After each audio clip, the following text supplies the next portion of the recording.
الحمدللہ والصلاۃ والسلام علی رسول اللہ اما بعد۔ محترم سامعین و ناظرین، دور حاضر میں ہماری نوجوان نسل ایک بہت بڑے فتنے کا شکار ہو رہی ہے، بلکہ ہو چکی ہے۔ اس فتنے کا نام ہے شہوت پرستی۔ اس فتنے کو یاد کیا جاتا ہے بے حیائی کے نام سے۔ اس فتنے کا نام ہے بد کرداری، زناکاری۔ یہ سارے نام اسی فتنے کے ہیں۔ نوجوان نسل اس کا شکار ہو چکی ہے۔ اس بات میں کوئی شک نہیں کہ آج کے دور میں موبائل، انٹرنیٹ، سوشل میڈیا، اس چیز نے شہوت پرستی کے دروازے کھول دیے ہیں، بے حیائی کو فروغ دیا ہے، بدکاری کو رواج دیا ہے۔ ہر آدمی کے لیے یہ راستے اتنے آسان ہو گئے ہیں یا اتنے آسان کر دیے گئے ہیں کہ نہ چاہتے ہوئے بھی ہماری نوجوان نسل اس فتنے کے اندر داخل ہو رہی ہے، شامل ہو رہی ہے، اس فتنے کا شکار ہو رہی ہے۔ یہی وجہ ہے ہمارے بہت سارے نوجوان ہم سے پوچھتے ہیں، سوال کرتے ہیں کہ ہم اپنی شہوت پر کنٹرول کیسے کر سکتے ہیں، ہم بے حیائی سے بچ کر حیادار کیسے بن سکتے ہیں، ہم بدکاری جیسے گناہ سے بچ کر اپنے آپ کو پاک دامن کیسے کر سکتے ہیں۔ کوئی ایسا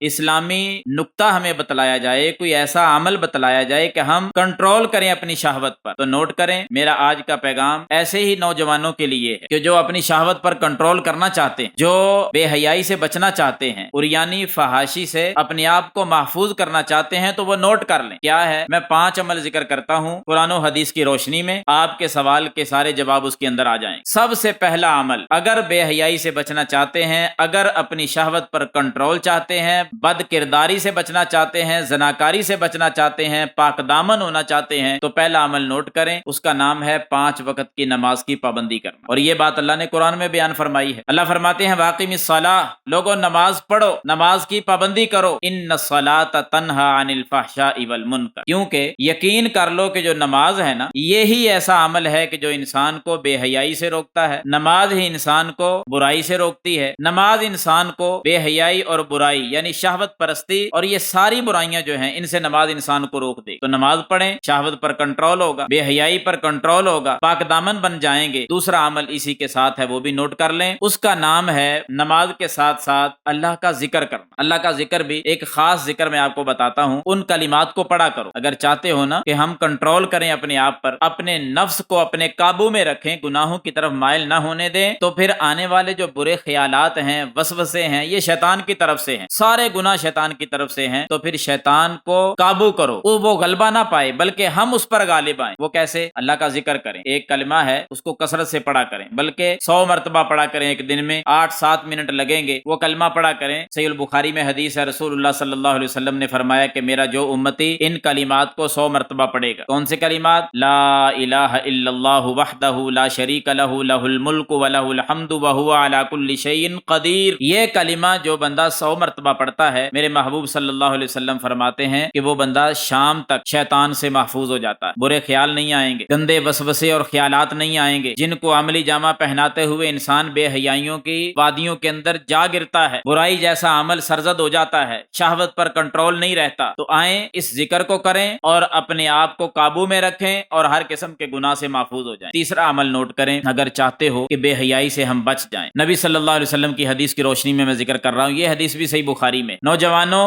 نکاح کرنے میں جلدی کرو، شادیاں جلدی کرو، اس میں تاخیر نہ ہونے دو۔ نبی صلی اللہ علیہ وسلم نے نوجوانوں کو خطاب کیا، جیسے میں آپ کو بھی بتا رہا ہوں نا، ایسے نوجوانوں کے پاس آپ صلی اللہ علیہ وسلم چل کر آئے۔ عبداللہ بن مسعود رضی اللہ عنہ فرماتے ہیں، ہم نوجوان بیٹھے تھے، اللہ کے نبی صلی اللہ علیہ وسلم وہاں تشریف لائے، آ کر اللہ کے نبی صلی اللہ علیہ وسلم نے کیا فرمایا؟ نوجوانوں کو مخاطب ہوا، آپ فرماتے ہیں یا معاشر الشباب، اے نوجوانوں کی جماعت، من استطاع منکم الباءۃ فلیتزوج، جو کوئی تمہارے اندر اتنی استطاعت رکھتا ہے کہ وہ حق مہر دے سکے، اس کے پاس اتنی رقم ہے کہ وہ اپنی بیوی کو حق مہر دے، تو وہ نکاح میں تاخیر نہ کرے، وہ جلدی نکاح کر لے۔ جس کے پاس حق مہر دینے کی طاقت ہے وہ نکاح کرے۔ کیوں؟ اس لیے کہ آپ نے فرمایا یہ جو نکاح ہے نا، فإنہ اغض للبصر واحسن للفرج، یہ آنکھوں کے اندر حیا پیدا کر دے گا اور انسان کی شرمگاہ کی حفاظت کرے گا۔ یعنی انسان شہوت پرستی میں نہیں جائے گا، پھر بے حیائی کی طرف نہیں جائے گا، برائیوں کے دروازے اس کے لیے نہیں کھلیں گے، بلکہ نکاح کر کے یہ اپنے آپ کو پاک دامن بنا لے گا۔ پاک دامنی چاہیے، بے حیائی سے بچنا چاہتے ہو تو پھر نکاح میں تاخیر نہیں، نکاح میں جلدی کرو۔ چوتھا عمل جس کی وجہ سے انسان شہوت پر کنٹرول کر سکتا ہے، اس کا نام ہے نفلی روزہ، اور یہ بھی صحیح بخاری میں حدیث ہے۔ آپ صلی اللہ علیہ وسلم نے فرمایا وَمَن لَّمْ يَسْتَطِعْ فَعَلَيْهِ بِالصَّوْمِ فَإِنَّهُ لَهُ وِجَاءٌ، اے نوجوانوں کی جماعت، اگر شادی کرنے کی طاقت نہیں ہے، حق مہر دینے کے بھی پیسے آپ کے پاس نہیں ہیں، تو پھر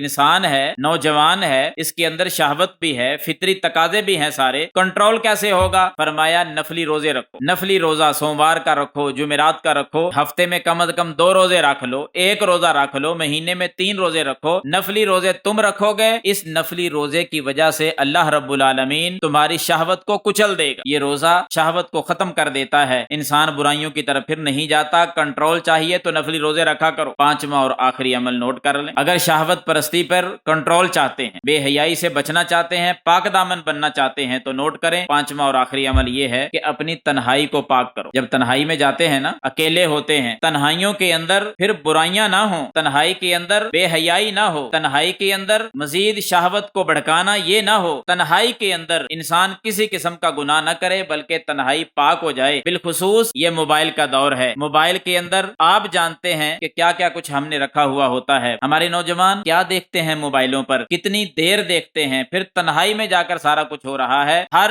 قسم کی بری گندی ویڈیوز، گندی تصاویر، اپنے موبائل کو ان برائیوں سے پاک کر لو، تنہائیاں پاک ہو جائیں گی۔ جس طرح ہم کسی کے سامنے گناہ نہیں نہ کرتے، اسی طرح تنہائی میں بھی گناہ نہ کریں۔ ایسے ہی موبائل اگر آپ کے پاس ہے، تنہائی میں سارا کچھ اس پہ چل رہا ہے، ان تمام برائیوں سے باز آ جاؤ، تنہائیاں تم پاک کر لو، اللہ تعالیٰ تمہاری ہر قسم کی برائی جو ہے اسے تمہیں محفوظ کر لے گا، شہوت پر کنٹرول ہو جائے گا۔ تنہائی اگر پاک نہ رہی تو یاد رکھنا زندگی بھر کی نیکیاں قیامت والے دن ضائع ہو جائیں گی۔ نبی علیہ السلام کا فرمان ہے، سنن ابن ماجہ کے اندر، فرمایا میری امت کے ایسے لوگ ہیں، میں ان کو جانتا ہوں، وہ بڑے بڑے پہاڑوں کے برابر نیکیاں لے کر آئیں گے، لیکن قیامت والے دن ساری نیکیاں ان کی ضائع کر دی جائیں گی۔ پوچھا محبوب جی وہ کون لوگ ہوں گے؟ آپ علیہ الصلوۃ والسلام نے فرمایا وہ ایسے لوگ ہوں گے، تمہارے قبیلوں سے ہی ہوں گے، تمہاری نسلوں سے ہوں گے، تمہارے بھائی ہی ہوں گے، یعنی مسلمان ہوں گے، تہجد کی نمازیں بھی پڑھتے ہوں گے، بڑی بڑی نیکیاں لے کر آئیں گے، غلطی ایک ہوگی، جب تنہائی میں جائیں گے اللہ کی حرام کردہ چیزیں، اللہ کے حرام کردہ جو اعمال ہیں بڑی جرت کے ساتھ ان کو کر لیا کریں گے، اللہ کو پھر غصہ آئے گا، اللہ قیامت کے دن ساری نیکیاں ان کی ضائع کر دے۔ تو تنہائیاں اگر پاک نہ ہوئیں تو نیکیاں نہیں رہیں گی۔ ان 5 اعمال کا خلاصہ کیا ہے؟ 5 وقت کی نماز پڑھیں اور اس کے ساتھ ساتھ اللہ کا ذکر کریں، نکاح کرنے میں جلدی کریں، نکاح کرنے کی طاقت نہیں تو نفلی روزے رکھیں، اپنی تنہائیوں کو پاک کریں۔ نتیجہ کیا نکلے گا؟ ایک نتیجہ تو یہ ہے کہ انسان اپنی شہوت پر کنٹرول کرے گا، بے حیائی سے بچے گا، برائی سے بچے گا، زناکاری سے محفوظ ہو جائے گا، پاک دامن بن جائے گا۔ یہ ہے دنیا کے اعتبار سے نتیجہ۔ آخرت میں نتیجہ کیا ہوگا؟ اللہ کے قرآن کا فیصلہ سن لو۔ اللہ تعالیٰ فرماتے ہیں وَأَمَّا مَنْ خَافَ مَقَامَ رَبِّهِ وَنَهَى النَّفْسَ عَنِ الْهَوَىٰ، کہ جو بندہ قیامت والے دن اللہ کے سامنے کھڑا ہونے سے ڈر گیا اور اپنے نفس پر اس نے کنٹرول کر لیا، یعنی شہوت اور خواہشات جو ہیں ان کو اپنے کنٹرول میں کر لیا، اور وہ ان 5 اعمال سے کنٹرول میں ہو رہا ہے سارا کچھ، جس نے کنٹرول میں کر لیا، اللہ فرماتے فَإِنَّ الْجَنَّةَ هِيَ الْمَأْوَىٰ، لوگوں اس کی رہائش گاہ تو پھر جنت ہوگی، جنت کے اندر اس کی رہائش گاہ ہے۔ یہ آخرت کا نتیجہ ہے۔ دنیا بھی باکمال ہے اور آخرت میں بھی انسان کے ساتھ ایسا سلوک ہوگا کہ اس کو باکمال بنا دیا جائے گا۔ اللہ تعالیٰ ان چیزوں پر عمل کرنے کی توفیق عطا فرمائے۔